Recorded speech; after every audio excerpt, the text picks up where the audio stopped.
Alors là, on peut établir un classement. Chacun d'entre nous, on peut estimer faire un qu'il y choix. aura un temps On peut faire un d'avance. choix. On peut. Non, Louis, est-ce que tu es d'accord avec moi? Oui, Il a Patrice, un c'est temps vrai. d'avance sur les autres. Il a un temps en avance. En plus, ce week-end, il a encore été bon. On l'aura avec nous mercredi prochain. Les Bleus de Louis, discuter. 17h30, ne ratez pas. Ce mercredi. Patrice Evra, Louis s'attaque. Moi, je pense qu'il sera Je numéro 1. rappelle juste qu'on est avec un arrière-gauche. Ouais. De l'équipe de France, 23 sélections, Eric Dimeco, et qu'on sera bientôt avec un deuxième arrière-gauche, Vincent Candela, champion du monde et champion d'Europe. Alors, 40 sélections. 40 sélections, Vincent Candela, 23 pour Eric. Eric est toujours là, toujours là. Quand on regarde un peu ces 4 éléments, quand on les prend un par un. Clichy, Digne, Kurzawa, voilà. Sissoko. Après, chacun peut avoir un avis différent sur le profil de ses défenseurs, parce que Eric va te dire, bon, je préfère celui-là parce qu'il attaque mieux, ou il défend mieux, ou il a peut-être progressé. Bon, après, tu as celui qui a plus de temps de jeu, celui qui en a un peu moins. Ouais. Tu prends des exemples. Il faut tout prendre en compte. Quand tu prends par exemple Sissoko, c'est remarquable parce qu'il commence à prendre place du côté de Liverpool, il joue, il a du temps de jeu et c'est pas mal. Ses performances sont sur la montante. Tu prends le cas de Kurzawa, on a eu l'occasion de le voir avec Eric, il est sur la montante. En plus, c'est un garçon qui joue, qui a du temps de jeu, il joue dans une bonne équipe deuxième. Mais les deux cas que sont Digne et Clichy, c'est un peu moins bien pour eux. Parce qu'ils jouent peu, ils jouent pas beaucoup. Mais s'il y en a un que j'aime bien, ou des 4, que j'apprécie, que j'aime beaucoup, c'est le petit Lucas Digne. Je pense que Lucas Digne, c'est celui qui a le profil du défenseur, même si Kurzawa est en état aussi. Mais Digne, c'est bon défensivement et c'est bon offensivement. Tu vois, c'est les deux à la fois réunis, mais il ne joue pas beaucoup. Toi, Eric, c'est quoi pour toi Pour moi, c'est simple. Pour moi, le plus fort, et depuis même l'an dernier, je le vois gros comme une maison, tu as raison, c'est le petit Lucas Digne, qui pour moi, s'il avait fait un autre choix que le PSG, sans dire que c'était un mauvais choix, puisque je pense qu'il a fait un bon choix, mais du coup, il a un peu moins de temps de jeu.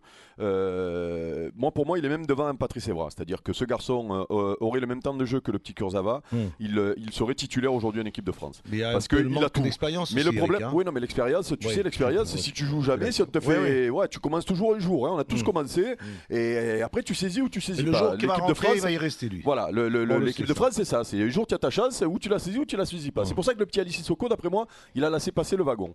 Après, là, il y a quand même un match dans une semaine, là, ou dans 15 jours, je sais plus là, avec une sélection qui va sortir cette semaine.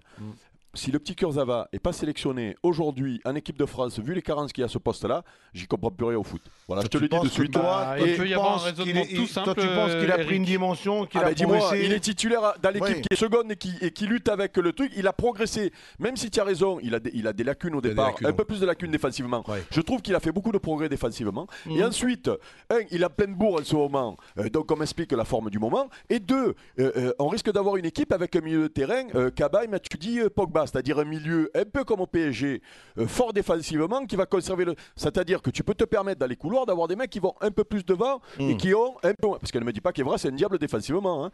Non, donc il attaque. Et voilà. Et moi je te dis que Kurzawa offensivement c'est plus fort qu'Evra en ce moment. Voilà, c'est tout. Ce qu'il y a, c'est quand tu prends tu le mets contre les Pays-Bas. Et s'il flamme, il va à la Coupe du Monde. S'il flamme pas, le petit Digne. On l'a assez souvent commenté, on en a assez souvent parlé de Patrice. On va pas refaire. Non, mais c'est pas le débat sur lui, parce qu'on part du principe qu'il y va. C'est comme lorsque, il n'y a pas longtemps avec Pierrot, on a fait un débat sur ces fameux mousquetaires, sur les 4 jeunes qui ont Lacazette, Griezmann, Cabella, et le 4e, c'était lequel, Pierrot? C'est Thauvin. Thauvin, sur les 4, lequel qui était le plus près, lequel qui pouvait éventuellement.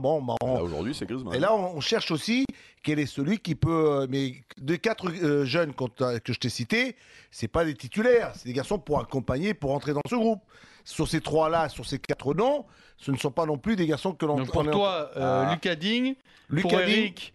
Pour moi, Lucas Digne, c'est le profil, France-Pays-Bas. le profil futur qui a cette qualité. Mais tu le prendrais dès la Coupe du Monde 2014 là. Il faut qu'il ait du temps de jeu, il faut qu'il joue là. Et ouais, mais Louis, le problème, c'est que là, on fait un débat aujourd'hui. Il y a un match amical qui est le seul avant la sélection. Aujourd'hui, si on est cohérent, tu es obligé de faire jouer le gamin qui est en forme, qui joue régulièrement. Il n'y en a pas 50.